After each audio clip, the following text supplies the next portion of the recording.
Hi hello. അപ്പോൾ Pratilipi download ചെയ്യുന്നത് തൊട്ട് ഉള്ള ഏതാനും കുറച്ച് കാര്യങ്ങൾ ഞാൻ ഇവിടെ പറഞ്ഞുതരാം കേട്ടോ. അപ്പോൾ ഇവിടെ എൻ്റെ വാപ്പച്ചിയുടെ ഫോണിലാണ് ഞാൻ ചെയ്തുകൊണ്ടിരിക്കുന്നത്. വാപ്പച്ചിയുടെ ഫോണിൽ ഓൾറെഡി ഞാനൊരു അക്കൗണ്ട് എടുത്തിട്ടുണ്ടായിരുന്നു. അതിൽ രചനയുടെ പോസ്റ്റ് ചെയ്തിട്ടുണ്ടായിരുന്നു. കുറച്ച് പേരെ ഞാൻ ഫോളോയും ചെയ്തിട്ടുണ്ടായിരുന്നു. അപ്പോൾ അതിനെ പറ്റിയുള്ള കാര്യങ്ങൾ വന്നുകൊണ്ടിരിക്കുകയാണ് കേട്ടോ.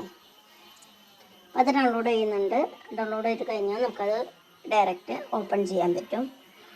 ഓപ്പൺ ചെയ്ത് കഴിഞ്ഞാൽ നമുക്ക് പിന്നീട് വരുന്നത് ലാംഗ്വേജ് സെലക്ട് ചെയ്യാനാണ്. ഇപ്പം നിങ്ങൾക്ക് ഇഷ്ടമുള്ള ലാംഗ്വേജ് സെലക്ട് ചെയ്യാൻ ഞാനിവിടെ മലയാളമാണ് സെലക്ട് ചെയ്യുന്നത്. പിന്നെ അതുകൂടാതെ നമ്മുടെ ഗൂഗിൾ അക്കൗണ്ട്, അപ്പോൾ ഇതിൽ ഉണ്ടായിരുന്ന ഐഡിയ എന്ന് ഞാൻ പറഞ്ഞല്ലോ, അതിൽ തന്നെയാണ് ഞാൻ ആപ്പ് ശരിയാക്കുന്നത്, സൈൻ ഇൻ ചെയ്യുന്നത്. അപ്പോൾ അത് ചെയ്യുന്നുണ്ട്. കണ്ടിന്യൂ കൊടുത്തു.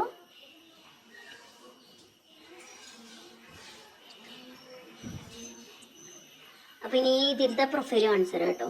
ഞാൻ പറഞ്ഞില്ലേ ഇതിൽ ഓൾറെഡി ഉണ്ടായിരുന്നു എന്ന് പറഞ്ഞ കാരണം കൊണ്ട് ഇതിൽ കുറച്ച് കാശ് വന്ന് കിടക്കുന്നുണ്ട്. നമ്മുടെ 50 രൂപയായാലാണ് നമ്മുടെ ബാങ്കിലേക്ക് വരുള്ളൂ. ആ കാരണം കൊണ്ട് ആ 22 രൂപ അവിടെ തന്നെ കിടക്കാൻ കേട്ടോ. കണ്ടോ, സ്റ്റിക്കർ വഴിയൊക്കെ കിട്ടിയിട്ടുള്ള കാശാണ്. അപ്പോൾ അതവിടെ ഇട്ടോ. നമുക്ക് എഴുതും എന്നുള്ള ഓപ്ഷൻ നോക്കാം. ഇപ്പോൾ ഇവിടെ പുതിയ രചന സൃഷ്ടിക്കുക എന്നുള്ളത് നമുക്ക് വാചകം കൊടുക്കാം. അത് വായനക്കാർക്ക് ഇഷ്ടപ്പെടും എന്ന് നമുക്ക് തോന്നുന്ന എന്ത് തലവാചകം വേണമെങ്കിലും നമുക്ക് അവിടെ കൊടുക്കാവുന്നതാണ്. അപ്പോൾ നമ്മുടെ രചനയ്ക്ക് ആവശ്യമായ തലവാചകം അവിടെ കൊടുക്കാം. അത് കഴിഞ്ഞാൽ നമുക്ക് രചന, അത് കവിതയാവട്ടെ ലേഖനാവട്ടെ എന്ത് വേണമെങ്കിലും അവിടെ കൊടുക്കാം. അത് എഴുതി കഴിഞ്ഞാൽ പ്രസിദ്ധീകരിക്കും എന്നുള്ളൊരു ഓപ്ഷൻ തിരഞ്ഞെടുക്കാം. അപ്പോൾ ഇവിടെ നമുക്ക് കഥയിൽ ഒട്ടനവധി വിഭാഗങ്ങളുണ്ട്. അതിലേത് വേണമെങ്കിലും നമുക്ക് ഏത് വിഭാഗം തിരഞ്ഞെടുക്കാം. ഏത് വിഭാഗത്തിനെ കുറിച്ച് വേണമെങ്കിലും നമുക്ക് എഴുതാവുന്നതാണ്. തുടർക്കഥയായാലും ഷോർട്ട് സ്റ്റോറീസ് ആയാലും എന്ത് വേണമെങ്കിലും. അപ്പോൾ അതുപോലെ ലേഖനത്തിലും ഇഷ്ടം പോലെ കാര്യങ്ങൾ നമുക്ക് എഴുതാനായിട്ട് ഉണ്ട്. അതുകൂടാതെ കവിതയിലും നമുക്ക് എന്ത് വിഭാഗത്തെക്കുറിച്ച് വേണമെങ്കിലും എഴുതാം. അപ്പോൾ ആ വിഭാഗം നമ്മൾ തിരഞ്ഞെടുത്തിട്ട് ഈ രചന ഞാൻ സൃഷ്ടിച്ചതാണെന്നുള്ളിടത്ത് തൊട്ടിട്ട് വേണം പ്രസിദ്ധീകരിക്കാൻ വേണ്ടിയിട്ട്. അങ്ങനെയാണ് പ്രസിദ്ധീകരിക്കാൻ കഴിയുള്ളൂ. ഇനി ഞാൻ ഈ രചന നമ്മുടെ പ്രൊഫൈലിൽ എങ്ങനെ കയറി കിടക്കുന്നത് കാണിച്ചു തരാം. ഇവിടെ നമ്മൾ ലാസ്റ്റ് പോസ്റ്റ് ചെയ്ത രചന വന്നു കിടന്നു. അപ്പോൾ ഇതിന് നമുക്കൊരു കവർ പിക്ചറും കൂടെ കൊടുക്കണം എന്നുണ്ടെങ്കിൽ നമ്മൾ വീണ്ടും എഴുതും എന്നുള്ള ഓപ്ഷൻ തിരഞ്ഞെടുക്കുക. ആ രചന തിരഞ്ഞെടുക്കുക. മറ്റു വിവരങ്ങൾ തിരുത്തുക എന്നുള്ളിടത്ത് തൊട്ടതിന് ശേഷം ആ ക്യാമറയുടെ ചിഹ്നം തൊട്ട് കവർ ചിത്രം സൃഷ്ടിക്കുക എന്നുള്ളിടത്ത് തൊടാം. ഇവിടെ നിന്ന് നമുക്ക് ഇഷ്ടമുള്ള കവർ ചിത്രം കൊടുക്കാവുന്നതാണ്. ഇതല്ലാന്നുണ്ടെങ്കിൽ നമ്മുടെ ഗാലറിയിൽ നിന്നും നമുക്ക് ചിത്രങ്ങൾ കൊടുക്കാവുന്നതാണ്. വിഭാഗം തിരഞ്ഞെടുത്തിട്ട് സേവ് ചെയ്യാം. ഇപ്പോൾ ഇവിടെ നമുക്ക് വിവരണങ്ങളും കൊടുക്കാൻ പറ്റും. നമ്മുടെ രചനയെ കുറിച്ചൊരു വിവരണം, ലവ് സ്റ്റോറി ആണെങ്കിൽ ലവ് സ്റ്റോറി, അല്ലെങ്കിൽ വേറെ എന്തെങ്കിലും ഒരു 5-6 വരിയിലുള്ള ഒരു വിവരണം നമുക്ക് അവിടെ കൊടുക്കാവുന്നതാണ്. 500 വേർഡ്സ് വരെ നമുക്ക് കൊടുക്കാൻ പറ്റും. ഞാൻ നമ്മൾ പോസ്റ്റ് ചെയ്യാം. സേവ് ആയിട്ടുണ്ട്.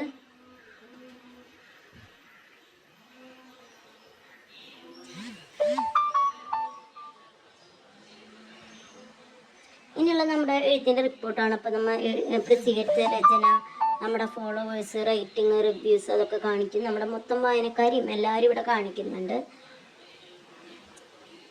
അതാണ് ഇത്രയും കാര്യങ്ങളാണ് ഇവിടെ ഉള്ളത്, ഹോം പേജിലുള്ളത്.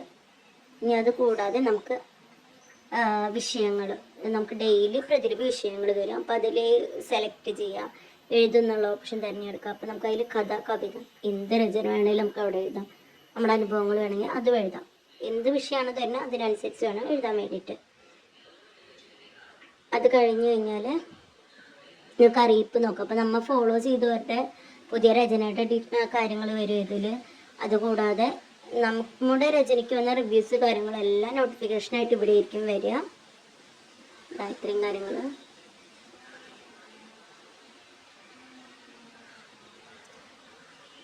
പിന്നെ ഇനി അടുത്തത് മെസ്സേജിൻ്റെ സെക്ഷനാണ്. അവിടെ നമുക്ക് വരുന്ന മെസ്സേജ് കാര്യങ്ങളെല്ലാം ഇവിടെ കാണിക്കും. ഇനി പോസ്റ്റ് ചെയ്യണമെങ്കിൽ നമ്മൾ ഫോളോ ചെയ്ത പോസ്റ്റുകൾ, നമ്മൾ പോസ്റ്റ് ചെയ്തതിൻ്റെ മറുപടി കാര്യങ്ങളൊക്കെ അവിടെ വരും. അപ്പോൾ അത്രയും കാര്യം. ഇപ്പോൾ എൻ്റെ രചന ഞാൻ സെലക്ട് ചെയ്യുന്നുണ്ട്. അപ്പോൾ അതിൽ എൻ്റെ മെസ്സേജ് എന്നുള്ളത് തൊട്ട് കഴിഞ്ഞാൽ നമുക്കിവിടെ മെസ്സേജ് അയക്കാവുന്നതാണ് കേട്ടോ. അപ്പോൾ ഇവിടെ ഞാൻ മെസ്സേജ് നോക്കിയെങ്കിൽ മാത്രമാണ് ഇവിടെ ചാറ്റ് റിക്വസ്റ്റ് പെൻഡിങ് എന്നുള്ളടത്ത് മാറ്റം കാണുള്ളൂ. അതുവരെ ഞാൻ തന്നെ ആയിരിക്കും എടുക്കുക. ഇപ്പം നമുക്ക് എൻ്റെ സൂപ്പർ ഫാൻ ആവുന്നതിനെ കുറിച്ചാണ് കേട്ടോ.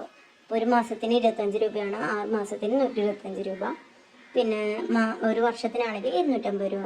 അപ്പോൾ എൻ്റെ സൂപ്പർ ഫാൻ ആയിക്കഴിഞ്ഞാൽ ഞാൻ എഴുതിയിട്ടിരിക്കുന്ന എല്ലാ രചനകളും ലോക്കില്ലാതെ നിങ്ങൾക്ക് വായിച്ചു പോകാൻ പറ്റും.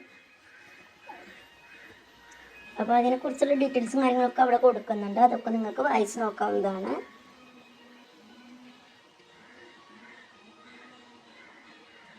അപ്പോൾ അതേപോലെ തന്നെ നമുക്ക് ഇഷ്ടമുള്ള എല്ലാ വായനക്കാരും നമുക്ക് ചെന്ന് ഇത് സൂപ്പർ ഫാൻ ആവുന്നതാണ്. ഇത് കൂടാതെയാണ് ഇങ്ങനൊരു ഓപ്ഷൻ. ഇതാണ് തിരഞ്ഞെടുക്കുന്നതെന്നുണ്ടെങ്കിൽ ഒരു മാസത്തിനുണ്ട്, 3 മാസത്തിനുണ്ട്, 6 മാസത്തിന്, ഒരു വർഷത്തിന്. ഇതാണെന്നുണ്ടെങ്കിൽ എല്ലാ എഴുത്തുകാരുടെയും ലോക്കിലുള്ള സ്റ്റോറീസ് നമുക്ക് വായിക്കാൻ പറ്റും. അപ്പോൾ അതിൻ്റെ ഓപ്ഷൻ ഇവിടെ കൊടുത്തിട്ടില്ല. ഇപ്പോൾ ഒരു ഫ്രീ ട്രയലിൻ്റെ ഓപ്ഷനാണ് വന്ന് എടുക്കുന്നത്. ഇപ്പോൾ സാധാരണ നോർമൽ പ്രതിലിപി ആപ്പിലൊക്കെ അങ്ങനെ കാണിക്കുന്നുണ്ട്. പിന്നെ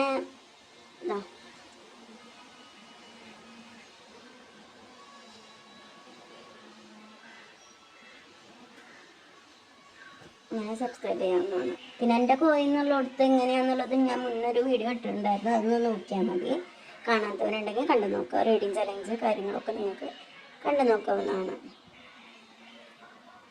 അപ്പോൾ അതാണ് ഈ വീഡിയോയിൽ